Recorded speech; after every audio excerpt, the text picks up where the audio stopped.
Bonjour à tous, je suis avec Xavier Parmentier, l'un des plus anciens entraîneurs français, qui a une expérience phénoménale. Et donc merci d'être ici Xavier. Alors petite question, d'abord si tu peux te présenter un peu plus pour les personnes qui voient cette vidéo, et puis qu'est-ce que tu fais ici au tournoi de Nancy? Bon, moi, je m'appelle Xavier Parmentier, je suis maître FIDE et entraîneur BAFIDE, et je suis entraîneur d'échecs depuis un peu plus de 25 ans, et notamment des équipes de France jeunes à l'occasion depuis 19 ans environ. Voilà. Et puis je suis venu ici pour seconder deux élèves. Ils ont commencé lundi, mais moi j'ai pas pu venir dès lundi, alors je suis arrivé hier soir. D'accord. Alors tes élèves, je crois que c'est pas un scoop, c'est des élèves qui jouent en N1 jeune pour le club de Créteil, dont tu es l'entraîneur principal. Alors dis-nous en plus un peu sur ton activité et sur tes élèves. Alors j'ai une partie de mes activités effectivement qui est basée sur Créteil. Et j'ai un joueur ici qui est licencié à Créteil, c'est Quentin Loiseau.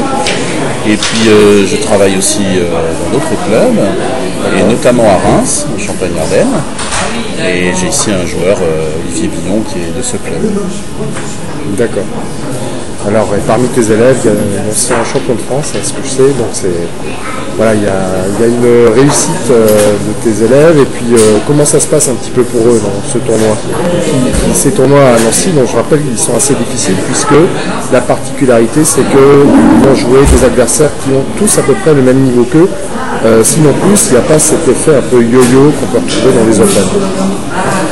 Oui, alors c'est une bonne formule qui pourrait être copiée dans d'autres lieux. Pourquoi faire toujours des tournois au système suisse? Je rappelle que l'un des plus grands tournois du monde, le tournoi de Vischkanze, se déroule selon la même formule. Et le gros intérêt, c'est que les jeunes apprennent à se préparer contre les adversaires. Ils ont les adversaires à l'avance. Et puis, qu'on gagne ou qu'on perde dans un tournoi comme ça, le lendemain, c'est pendant les tournois à normes de 100 mètres. D'ailleurs, les premiers sont des tournois à normes. Et bien, qu'on gagne ou qu'on perde, le lendemain, de toute façon, c'est le même joueur. Donc ça sert à rien de perdre plusieurs parties en espérant jouer un joueur plus faible. Ça marche pas. Ça marche pas.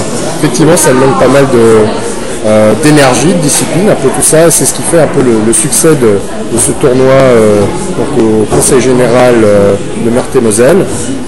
C'est vraiment une des grandes réussites au niveau des tournois en France. Est-ce que tu veux rajouter quelque chose pour nos auditeurs et peut-être un petit peu de ton expérience par rapport à ce que tu vis ici? Alors sur ce tournoi, en plus les conditions de jeu sont absolument magnifiques. Je crois que ça a déjà été vu dans d'autres interviews probablement. Et en même temps, il y a un vrai souci, non pas d'organisation pour faire de l'argent ou pour faire etc., mais pour s'occuper vraiment des joueurs. C'est-à-dire qu'à partir du moment où le tournoi a atteint 180 participants, et Christophe Philippe a dit c'est terminé, on ne prend plus de joueurs parce que sinon après les conditions vont se dégrader. Et ça, c'est un souci très important. C'est-à-dire que ça met le niveau d'organisation, c'est un vrai standard d'organisation assez haut, et c'est très très appréciable. D'accord. Ça met effectivement la barre assez haut. Eh bien écoute Xavier, je te remercie. Merci d'être passé. Et puis bon vent à toi et à tes élèves pour la fin du tournoi. Merci.